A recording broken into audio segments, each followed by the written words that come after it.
Hello, welcome to Connie Martinson Talks Books. As the years go by and memories begin to fade, it will be a crime if those who fought in World War II don't remember and write it down. Because I have a wonderful book that my guest Irvin S Cooper wrote. It is about his life during those years, called Peter, Bogey, Mike, which were the call letters of the Martin aircraft. A love story, a war story, 1942 to 1945. Welcome, Irvin. Thank you. And it is, how marvelous that you had the ability to sit down and write this book. Because it's a part of, there are so many people who are going to say, oh, I was there, or my father was there, or my grandfather was there, or great-grandfather. But here it is, and with pictures of you and how you met Elaine. It's something I've always wanted to do, and I had written a couple of short stories, particularly of some of the incidents that Elaine had in the South. And a patriarch in our family by the name of George Owl read the short stories, and he said, "You've got to put this into a book." And with his goading, thank goodness, I followed his advice, and he is thrilled with the production, and I'm thrilled having done it. Well, I am too, having read it. But it's interesting. You talk about growing up in West Los Angeles, yes, and going to Dorsey High School, and the war starts, and you're working at Lockheed, and so in a way you're not drafted immediately. Well, they gave out draft numbers, and I never received the draft numbers, so I'd still be waiting for the number to come. And I wasn't particularly keen about war, but when the Japanese bombed Pearl Harbor, my attitude completely changed, and I wanted to defend my country. And you wanted to be in the Navy. And I wanted to be in the Navy because I was always at the beach. It seemed logical. But they do pull you in, and you're in a V-12... Navy program, yes. But they don't have uniforms for you. No. Well, they didn't have them until we were officially in. I think I've described in there when you joined the Army Air Corps, which they took in, and my best friend, within 9 months from the time he joined, 9 months later, he was shot down and killed. Yeah. In Europe in a P-38. So it shows a minimum amount of training to get guys into the air at that time. The Navy was far more difficult. They trained for 18 months.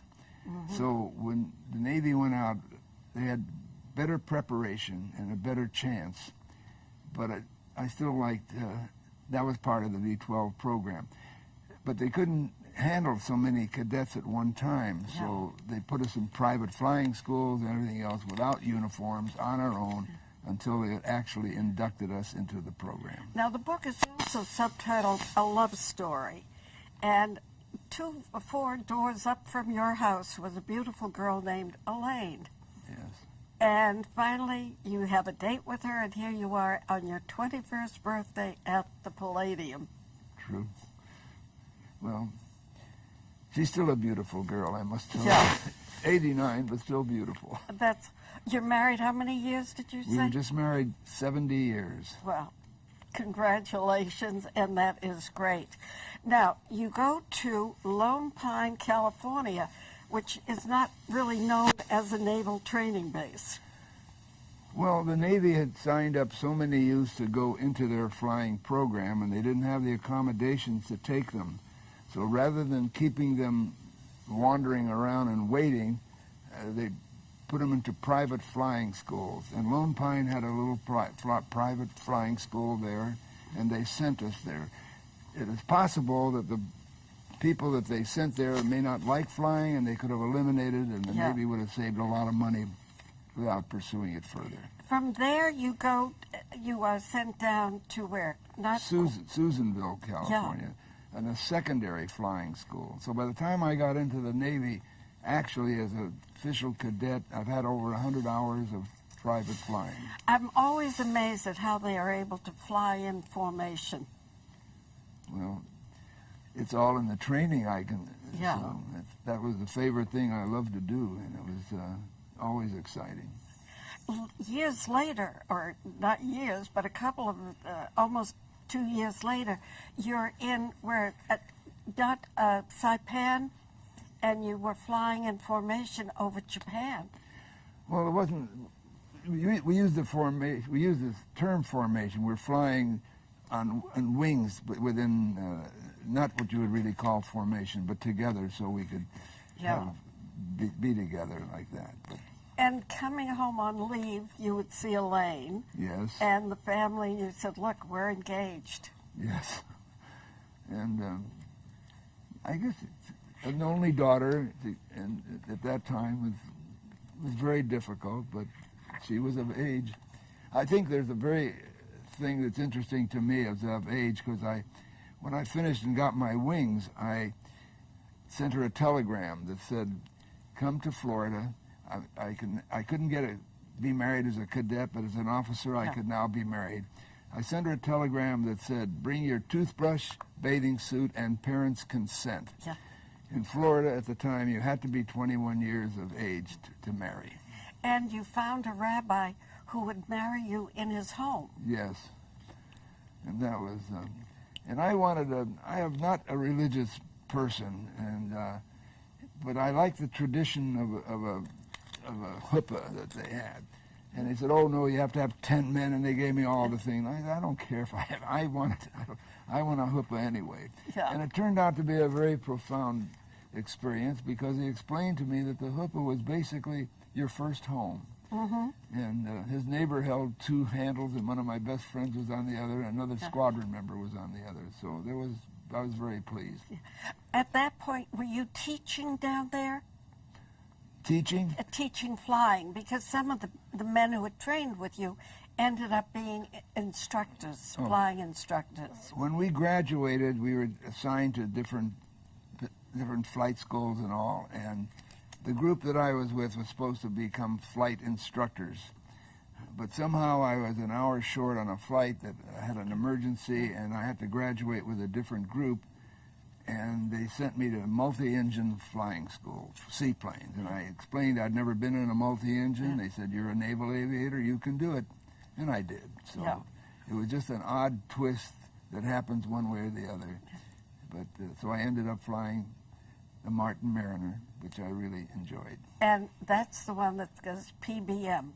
PBM. It's Patrol Bomber Martin is what the real thing, and the call letters are Peter, Bogey, Mike. Yeah. At that point, you're the only one of your group who ends up going overseas. It's true. Yeah. Yes. It's interesting, too. All my friends, most of them ended up as instructors. I don't know why. And never left America. Never left. Yeah. And George Woodford, who was a banker and very successful in later life, he was just stationed in Florida for the whole time. And was my best man at the wedding. And what's even interesting is there's a picture here of you with 4 other men. And you know their names, they're there. And the last line of that paragraph is, "I never saw them again." Well, we graduated from Corpus Christi, and we had certain amount, we always sent to Florida for advanced training. Each one was in a different phase: dive bombing, fighters, patrol planes, and the other. And we were going to take a train and go, and we met, so we just went together. Yeah. And we had a wonderful time for about 4 or 5 days, and we had a final luncheon at the Roosevelt Hotel in Florida, and we took a picture, and that's how I happened to have that photograph. And but I never did see him again. Which is so typical of war. Yeah. Yeah. Now you fly where? To Hawaii first? Well, we did a lot of training in Florida. We came to Alameda, California. We did a lot of training there, and then our first flight was really to Hawaii. Yeah. And you were there for how long? Well, we were in and out of Hawaii for quite a time. And we also trained. The Navy constantly trained you wherever you went. But we were there, and we ferried aircraft to the Philippines and came back.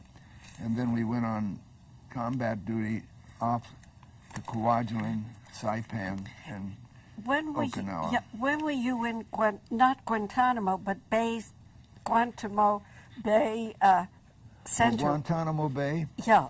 When we were at Banana River, Florida, training in our PBM, one flight was to take us to Guantanamo Bay. This is a training flight to land in a different place. And it was interesting because there was a chain link fence, and at 6 o'clock, all the help that cleaned up the base went back on the other side, on the Cuban side. In the morning, they came back and continued that. And I did buy my wife, I think. Yeah. The other part of that is with Elaine, and you have gotten cat fever. Yes.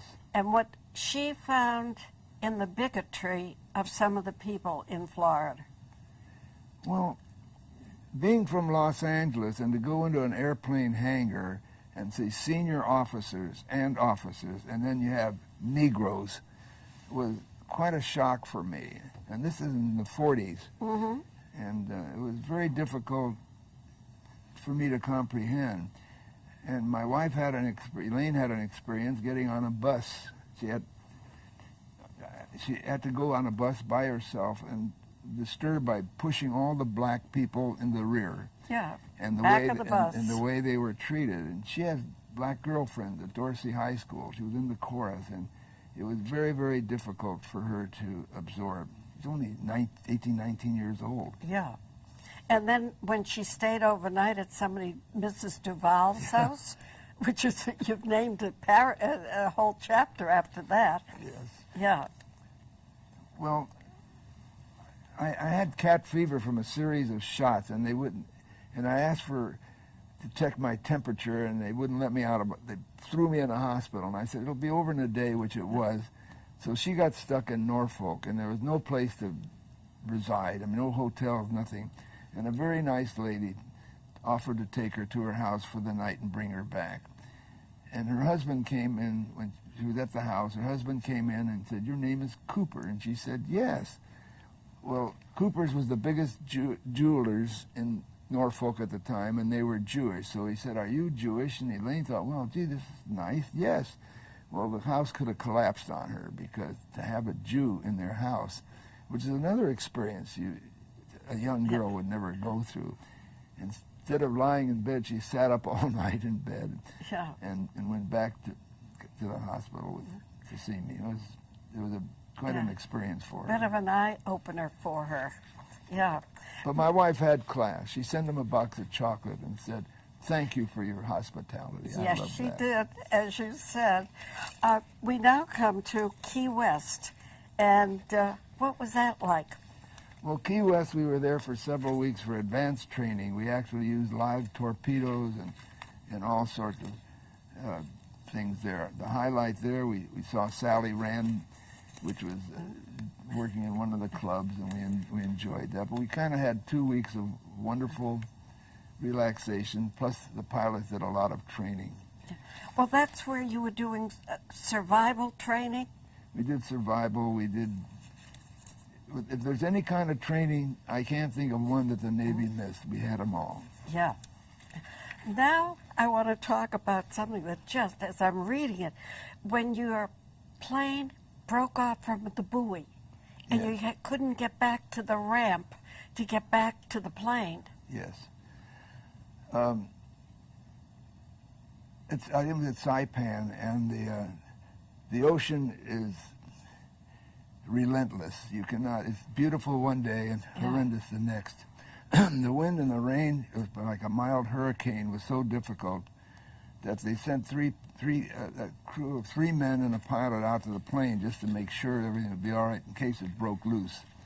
In our case, the wind was so severe that the plane did break loose, and we had to try not hitting other ships, other planes, and try to get back into the ramp to be pulled up. And it was a very, very difficult time.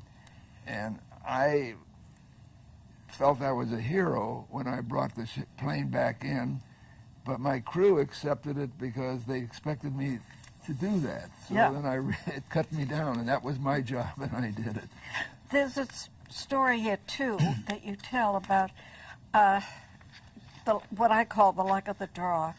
You were going for an R&R, And they said, wait a minute, you got to go back and do some more flying where in Saipan, where you had been. And the other men had their R&R. When they came back, because you had come back, you didn't get on their flight that never came back. Yeah. I took the place of one of the pilots that couldn't pass an eye test. And they were supposed to bring him glasses from Midway or somewhere, and it didn't come in time, so I had to take his turn in his plane. I flew with a wonderful crew, Otho Edwards and Bill, that name just slipped me right now, but I took Jim Bistado's place, and I flew with his crew, and they were just great, and I was about to go out on another flight when my crew came back with Jim Bistado on it. And I said, I want you to fly with yours, and I want to stay with mine. And he got on, I took off my flight gear, and he went back on the plane. They never came back that night. Yeah. That you seem to thank heaven. Always be lucky. Well, I got to tell you one other thing. This is not in the book, but primarily we spent hours and hours looking for people in the sea. This plane that just went down. Mm-hmm. And how many ships and planes are out looking? We lost 2 planes at one time. We think they hit each other, and they completely disintegrated in the air, and you could find no debris whatsoever. I think we spent 2 weeks looking, and finally, 2 weeks later, they found one float that possibly. But it's amazing how the plane disintegrated. So I don't know how they're just finding material now for the plane. Yeah. So. Terrible. It is. And then you're now with your group flying over Japan, and you do talk about the atomic bomb. And what people don't realize is that the Americans also would have suffered more had they not had the bomb. Well, I have Japanese friends now, but I'm totally convinced that we would have lost 1 million men. And the Japanese would have lost several millions of people in the thing. I've got to add one little addendum. A friend of my daughter's read the book and sent me a letter that said, Mr. Cooper, you wrote that you had your hand over your crotch while you were flying over Nagasaki the day after they dropped the A-bomb. And you did it because there was a thing called radiation. And I'm so glad you did.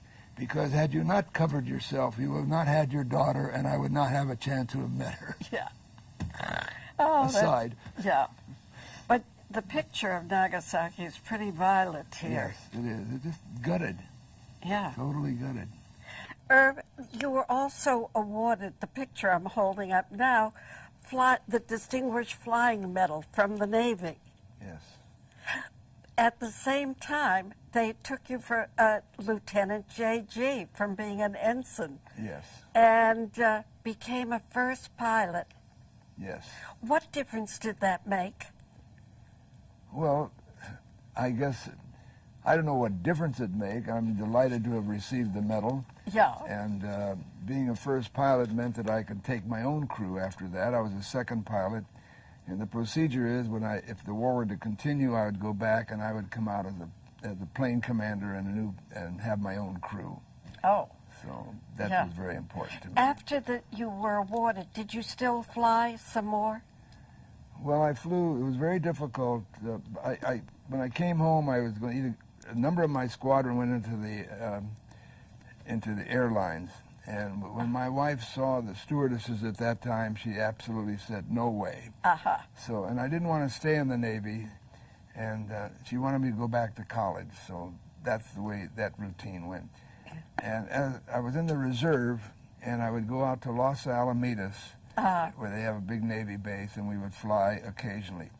But I realized that you don't fly regularly. Just to go out once a month in a plane is kind of silly. And I had kids, and it just didn't make sense. There's nothing drastic about flying. You can learn to fly. The thing about it is an emergency. If something goes wrong, and if you're not sharp, that can happen. And if you're not going to be sharp if you fly an airplane once a month. So I sort of eased off out of that. If flying other planes or commercial flights. Have you ever had the feeling of, I'd like to go take a look in the pilots? Well, I usually, for many years afterwards, I would go into the pilots, and I would predict this plane was landed by a Navy pilot or an Army pilot, and I could tell every time. And later years, they had pilots that flew by outside training, and it changed it. But the Navy pilots would always land the plane with the tail slightly hitting first, and the Army first. And a lot of my friends were pilots at the time, and I would get to say hello and all that stuff. After the war, you did go to USC. Yes. The story of how you suddenly, they're telling you you can't graduate, you shouldn't have taken these courses. Well, I'd had 2 years of junior college trying to get my credits. And I got out of the Navy on a Friday, and a Monday I rushed over to UCLA, which had 3 courses a semester. And I said I would like to enroll. They said it takes 6 weeks to get my transcripts from Dorsey High School, which is 5 miles away, and they would not let me in. So I came home and ran off. In the afternoon, I ran to USC. It takes 6 weeks to get my transcript, and they would not let me in. And I pleaded. I wore my flight jacket with all the trimmings on it, and I said, please, why waste the time? Let me get in, and if it doesn't, then I'll take care of it that time. So she looked at me and said, I want you to write something down. Write an essay. Okay? So I wrote, my wife goes to UCLA. I want to go to UCLA. I want to go to USC. Few marriages have started on a more perilous foundation. She looked at that and smiled and said, I'm going to let you go in. When I went to graduate, almost 5 years later, they told me I did not have entrance requirements. But I proved that entrance requirements for the purpose of being able to complete college, so I petitioned out of them, and that's how I got out of college. You were fortunate because you came under that wonderful aspect that we had, that the GI Bill. The greatest. Yeah. And I just wish the vets today and everyone else had an opportunity to do that. It just was the most wonderful thing this government ever did, and I hope they don't have to fight for their rights, but they get the chance to do that. Do you still see any of the guys from that era? Well, we have an organization called the Mariner Marlin Association, and we have reunions, and unfortunately the last couple of years they've pretty well died out. We have a lot of friends gone. I have a friend in New York, Austin Pavogel, who is trying to write his own book, and we keep in touch, and it's sad, but we're all slipping away. What can you do to encourage other men of your, or women who were in the service at that time, if they are still able to write down or at least dictate their memoir? I used to teach English at one time, and I thought it was the application of the seat of the pants to the seat of the chair, and just get down. Except now that they have a computer, it's simply much simpler to work on. Mm-hmm. But even if you start writing a little bit at night, at least I had a goal when I started, so I knew what I was doing. But you've got to start somewhere and take, if it can be the middle portion or the end portion or something, and try to put it all in a cohesive manner. What was your goal? My goal was to do what I accomplished, which is to write this book. And my family is thrilled, of course, and I have a legacy as far as I'm concerned. Is here. Yes. Yeah. How long did it take you?